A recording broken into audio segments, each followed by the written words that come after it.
J'ai posté une photo de moi avec ma tenue du jour. C'est une robe qui était fort décolletée, mais c'est pour aller à un pique-nique avec mes copines. Tellement de commentaires sur ma petite poitrine, tu sais, j'ai des petits seins. Et je me suis dit, putain, mais c'est fou à quel point les gens peuvent se permettre de parler du corps.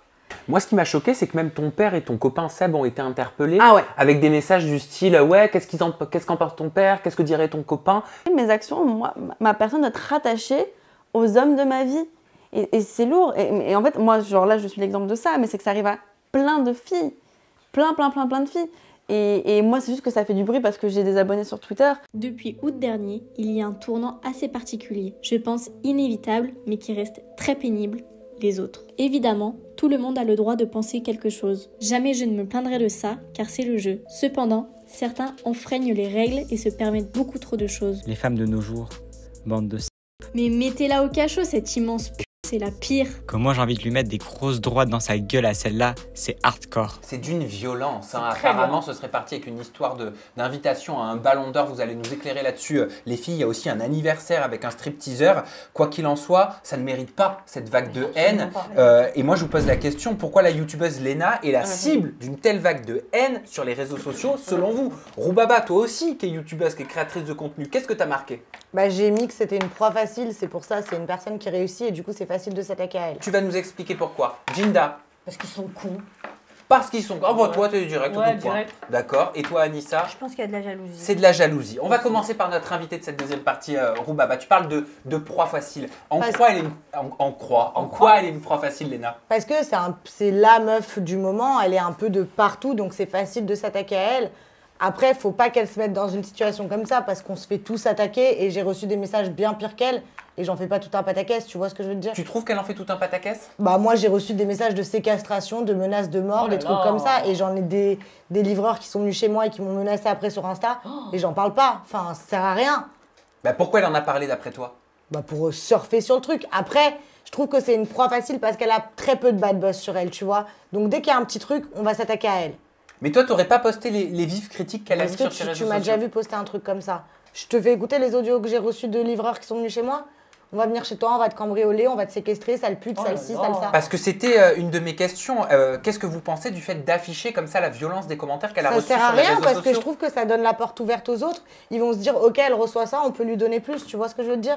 Les filles, vous êtes d'accord avec l'analyse de Roubaba? Elle a bien fait ou non d'afficher toute cette violence, Léna Situation, sur ses réseaux? Moi, je pense... Vas-y, je t'en prie. Moi, je pense qu'elle a bien fait, oui, pour montrer à quel point c'est quand même dangereux aussi d'être public parce qu'on montre toujours les bons côtés. Donc là, elle montre aussi les mauvais côtés.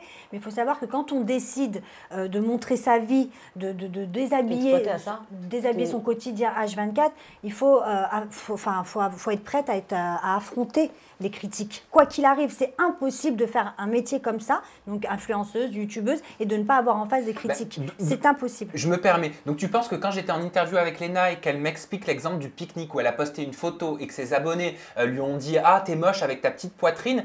Ah non, ça se fait pas. Non mais bien sûr, je me doute que tu trouves que ça se fait pas. Mais le fait qu'elle en parle, ne serait-ce en interview, toi t'es contre mettre ça en avant? Non, qu'on en parle, il n'y a pas de souci, mais des messages comme ça, sale pute, sale ci, moi je peux t'en sortir, j'en ai plein. Mais je les sors pas, ça sert à quoi?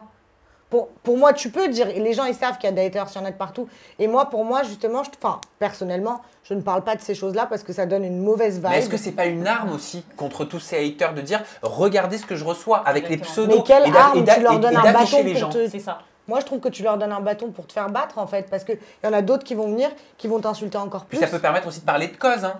De cause de quoi? Bah, par exemple, l'histoire de la petite poitrine. Derrière, ça, oui. Derrière, ça permet de soulever un véritable sujet de société. C'est-à-dire toujours le physique qui est pointé. Petite poitrine, grosse poitrine, petit cul, gros cul. C'est pour ça qu'on en arrive à ça aussi, au baba qui se plonge dans la chirurgie esthétique parce qu'on lui dit t'as ci, t'as ça. Mais c'est ça, c'est vrai, c'est un cercle vicieux ce milieu. Mais Léna Situation, je pense que c'était aussi une accumulation. C'est-à-dire que en l'espace de 2 voire 3 semaines, là, elle a vraiment enchaîné plusieurs dramas, comme tu dis. Et donc, là, à mon avis, c'est un ras-le-bol. Elle est aux États-Unis, elle est en vacances avec son mec.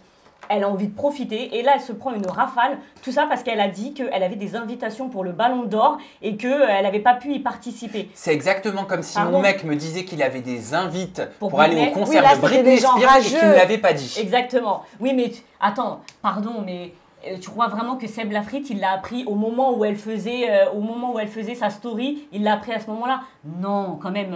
Moi, je pense qu'ils se sont parlé avant, ils le savaient très bien. Elle n'a pas oublié et d'un coup, elle a pris son snap et elle s'est dit ah oui, au fait, j'avais des invitations pour. Non, mais même étant bien que même, ça mérite pas une rafale de. Ça en revient au même de ce qu'on disait en off. Faut faire attention, c'est ça le problème sur les réseaux, à comment tu dis les choses et comment tu les tournes. Et du coup, elle a tourné, en gros, tu dis qu'elle a tourné. Ah, j'avais des invitations pour le Ballon d'Or, j'ai pas pu y aller. Après, c'est ça qu'elle a dit. Ouais, c'est ça. Après, ce sont deux très gros créateurs de contenu. D'un côté, on a Milena Situation, qui est la numéro 1 en France en termes de créatrice de contenu sur YouTube. Et Seb, anciennement Seb Lafrite, qui est lui aussi un énorme créateur extrêmement suivi. Quand il y a deux puissants, comme ça, ce qu'on appelle un couple goal célèbre, on l'a vu, l'histoire nous a montré que ça crée énormément de problèmes. Tu as des teams de fans différents aussi qui envoient ceci, qui envoient cela. Et après, qu'on lui dit, regardez, le jour de son anniversaire, elle a un stripteaseur sur elle. Ça, vous avez compris pourquoi ça a été critiqué? Elle s'est exprimée dessus sur cette histoire d'anniversaire. C'est pareil, elle fête son anniversaire, elle fait une superbe fête, etc. Il y a des stripteaseurs qui viennent. Elle a expliqué d'ailleurs qu'elle avait demandé à ce que les stripteaseurs ne la collent pas trop et ne fassent pas de choses osées. Il y en a un des stripteaseurs, en tout cas, s'est laissé aller et qui a fait un geste, enfin, il a un peu porté. Et il y a quelqu'un qui filme à ce moment-là la réaction de Seb, de son copain. Et lui, il est là, il boit son verre et il lève un peu les yeux. Mais c'est limite rigolo. Pardon, il s'est pas dirigé vers le stripteaseur en mode mais qu'est-ce que tu fais, touche pas à ma meuf, etc. Il l'a pris à la rigolade, c'est sa copine, il connaît très bien Léna. Et ça a fait pareil sur les réseaux sociaux. Ta meuf c'est une pute, tu la laisses faire. Ça se fait pas, quoi. Mais vous êtes malades. Je vais être cash les filles, et j'attends de vous sincèrement que vous soyez cash aussi. Roubaba, pareil. Est-ce qu'il n'y a pas beaucoup de personnes dans le milieu qui sont jaloux de la réussite de Léna Situation? Ah mais si, clairement. Tu rigoles ou quoi? Mais bien sûr, mais t'as vu les collaborations qu'elle fait, t'as vu l'oseille qu'elle a, la visibilité. Elle a été en couverture du New York Times. Attends, je crois que tout le monde n'en rêve pas. Quand je vois Chris Jenner aussi qui lui a enregistré un message personnalisé pour par la contre, féliciter. Chris Jenner, elle est hypocrite parce qu'elle avait refusé un selfie avec elle à l'époque. Bah justement, non mais justement, elle s'est excusée tu fais bien de le dire. Non, elle la félicite pour son ascension du Kilimanjaro, sa fameuse vidéo avec Seb, et elle lui dit maintenant, on peut faire un selfie ensemble. C'est génial. Mais c'est génial. C'est hyper drôle. C'est très drôle. Il y a beaucoup de secondes. Ça peut susciter la jalousie. Mais bien sûr, les Kardashians la connaissent, ça veut dire que tout le monde la... Oui, bien sûr que ça suscite. Et ça suscite aussi la jalousie parce que c'est une des plus naturelles. C'est-à-dire qu'elle se filme... The Girl Next Door. Excusez-moi, elle se filme sans make-up, elle se filme sans avec filtre, ses boutons. pas comme nous, Anissa. Elle se filme sans filtre. Je te jure. Non mais c'est vrai, avec les cheveux en l'air, elle est géniale, elle apporte du bonheur aux gens. Contrairement à d'autres qui sont peut-être moins naturelles, remplies de filtres, pourquoi tu regardes Roub? Remplies de chirurgie esthétique, remplies de make-up. Je l'assume. Non, mais elle est attachante. Mais voilà, et elle est très attachante. Elle c'est pas Léna Situation, c'est Roubaba Injection. Oh. C'est pas mal. Je devrais changer. Mais non, mais après, elle représente une part de sa génération aussi. Hein. Une autre communauté. Oui. Et tu l'as très bien dit d'ailleurs, Léna, elle est en couple avec Seb. Au début, ils avaient caché leur couple d'ailleurs. Oui. Parce que de peur que voilà. Et justement, t'as toutes les jeunes filles qui sont très amoureuses de Seb, qui sont hyper jalouses de Léna. Ça se comprend. C'est comme si moi, je voyais une nana en couple avec Nekfeu, je regarde tous les jours, je serais un peu verte. Ça se comprend. Mais j'irais pas non plus insulter de pute, de salope, une personne qui t'a rien fait. Et vous, rapidement, un tour de table, vous avez déjà subi une vague de haine sur les réseaux sociaux? Pourquoi je regarde Anissa? Tu me regardes, pourquoi toi? Bien sûr. C'est toute ma vie, c'est l'épreuve de ma vie. C'est toi qui l'as fait la haine. C'est moi qui étais la haine. Non. Bah oui, bien sûr, j'ai subi ça, le harcèlement, les menaces de mort, tout ça. C'est difficile. C'est compliqué sur le moment, c'est compliqué parce que ça nous emmène dans des délires, il faut aller au commissariat, et puis tu te dis mais pourquoi, qu'est-ce que j'ai fait, enfin on a l'impression que j'ai tué quelqu'un, alors que pas du tout.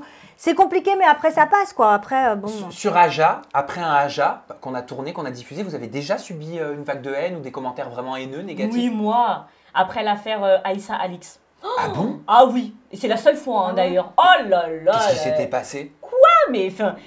Alors, parce que rappelez-vous, il y avait une embrouille entre Alix et Aïssa Moments. Et moi, sur le plateau, on avait demandé, vous êtes team Alix ou team Aïssa? Et moi, j'étais team Alix. Et je l'assume, je le suis toujours. Par rapport à ce qui s'était passé, en tout cas. Et alors là, ah oui, mais alors toi, t'es une noire vendue, négresse de maison. Mais moi, ça me touche même pas, ça. Quand tu regardes les photos de profil, soit il n'y a pas de photos. C'est des fakes, il y a beaucoup de fakes. Si ça te touche. Soit... Pardon? Oui, ça te touche, Ginda. Pas du tout. Parce que depuis, tu as arrêté de regarder les commentaires. Si ça te touchait pas, tu continuerais de regarder les commentaires. Non, tu sais pourquoi? Parce que je regardais les commentaires, j'ai regardé la première fois, le premier Aja que j'ai fait, où les commentaires étaient hyper élogieux, il y avait que du positif, que du positif, que du positif. Ensuite, j'ai regardé les commentaires effectivement de cette vidéo, et il y avait de tout, hein. Il y avait du bon et du mauvais. Et c'est vrai que je me suis dit, en fait, à quoi bon aller regarder ça et de voir ce que les gens pensent de moi. Les gens sont venus me le dire en privé, ce qu'ils pensaient de moi, donc à la limite, mais sous les commentaires de la vidéo, je vois pas trop l'intérêt. Mais, je te le dis vraiment, sinon j'aurais... Je te crois. Ça ne me touche même pas. Je lis, quand je tombe dessus, je lis, soit je fais bloquer, soit je fais supprimer, et puis fin de l'histoire, ça m'empêche pas de dormir. Roubaba, toi, tu as déjà vécu de la pure haine sur les réseaux sociaux. Tu nous parlais tout à l'heure de menaces. Ah oui, tout le temps. Enfin, beaucoup moins maintenant, mais déjà le nez. Après, il y a eu les menaces, tu sais, tu m'avais interviewé par rapport à mon pote qui était venu déguisé en Émirati sur un Ramonais. Ah oui, je me souviens. C'est là que j'ai reçu les menaces de mort, de séquestration. Parce que pour un Halloween, un ami à elle s'était déguisé en Émirati, elle s'est pris une vague de haine monumentale après ça. Wow. C'est incroyable. Hein, mais toi, alors que c'est pas toi qui Oui, parce que je l'ai filmé. Ouais, c'est incroyable. Voilà, et moi, parce que Mélanite avait mal parlé à Julie. Mais toi, t'en as reçu à part... Sur Aja, j'ai pas vraiment le souvenir. Si, on s'est fait éclater aussi. Alors ça, je viens de me rappeler. Par rapport à... Alors c'était plutôt Julie et moi. Par rapport à Shana, c'était celle... non, Kim. Oui, Kim. À Shana, je les confonds, Shana Kress. Oui, parce que soi-disant, tu poussais Kim à devenir maman. Je poussais Kim. Alors franchement, on avait l'impression que j'avais tué quelqu'un, mais c'était grave. Mais franchement, il n'y a rien de grave quand je dis juste... mais tu devrais, parce qu'elle me disait en loge, enfin derrière, elle me disait, j'ai trop envie d'avoir un enfant. Donc du coup, moi, je lui disais, faut pas... Mais j'ai peur, elle me disait. Moi, j'en faisais partie. Donc je lui disais pas méchamment. Ginda, elle a été choquée par tes propos. C'est vrai. Mais pourquoi? Parce que je trouvais que c'était trop oppressant, mais pas du tout, c'est parce que vous avez l'impression, mais pas du tout. En fait, si vous étiez là avec moi, vous comprendriez que c'était pas du tout une oppression. Que je lui disais juste, franchement, si tu veux vraiment des enfants, comme tout à l'heure, tu m'as un petit peu reproché, tu m'as dit, t'es mariée, toi t'es mariée. C'est parce qu'en fait, leur tourne à un moment donné. Moi, je sais que j'ai 45 ans et je sais qu'à un moment donné, tu peux plus avoir d'enfants. Non, c'était pas ça. Parce qu'en gros, tu lui disais, mais non, mais comment tu peux... Parce qu'elle disait qu'elle ne voulait pas d'enfants. Non, c'est pas vrai. Je te le dis devant Kim. Je te parle de ce qu'elle a dit en plateau, Anissa. Oui, mais alors elle a dit, je ne peux pas offrir un enfant dans le monde dans lequel on vit. Rappelle-toi. Moi, elle m'a dit ça. Et toi, tu lui disais, mais non, mais c'est la plus belle chose. Mais elle le faisait avec bienveillance, Anissa. C'est pas vrai. Tu fais comme mes haters, là. C'est pas ça, Ginda. Mais non. Non, tu as compris comme mes haters, pardon. C'est pas du tout ça. Je veux dire, en plus, c'est que mes haters qui parlent comme ça. Non, pas du tout. Jamais de la vie. Je suis en train de lui expliquer qu'il faut pas qu'elle croie ça. C'est-à-dire qu'il faut comprendre aussi que moi, je suis très humaine et que je parle avec les invités derrière. Tu vois? Et quand j'ai parlé avec Kim, elle peut le redire. Elle disait qu'elle adore les enfants, qu'elle aimerait en avoir, mais qu'elle avait très peur. Mais toi, t'as un rapport particulier avec tout ce qui est maternité. Et puis, j'ai envie de te dire, quand bien même elle le pense, Anissa, c'est pas pour la défendre, elle a le droit de le dire. C'est un droit fondamental. Et Anissa n'a pas le droit d'être insultée parce qu'elle dit ce qu'elle pense. Alors par contre, je veux juste vous dire une chose, et franchement, moi, je suis très heureuse des communautés et des gens, parce que je suis pas quelqu'un que les gens vraiment détestent. Il faut savoir que derrière les fakes qui m'insultent, il faut savoir qu'il y a souvent que 3 personnes derrière 20 fakes, dont je sais qui c'est. Je n'en parlerai pas pour le moment. Moi aussi. Mais toi aussi. parce que j'ai porté plainte. Ouais. Et je sais que j'ai cramé des gens. Tu sais pourquoi maintenant, justement, moi, ça me fait plus rien les commentaires? Parce qu'à chaque fois, je me dis, c'est une personne que je connais qui me déteste, qui vient m'écrire. Et donc, je pense comme ça. Et donc, plus ça me fait mais ça plus se fait, rien. toi aussi, ce sont des personnes que tu connais. Bien sûr, c'est c'est fort possible. C'est fort possible, voilà, fais attention.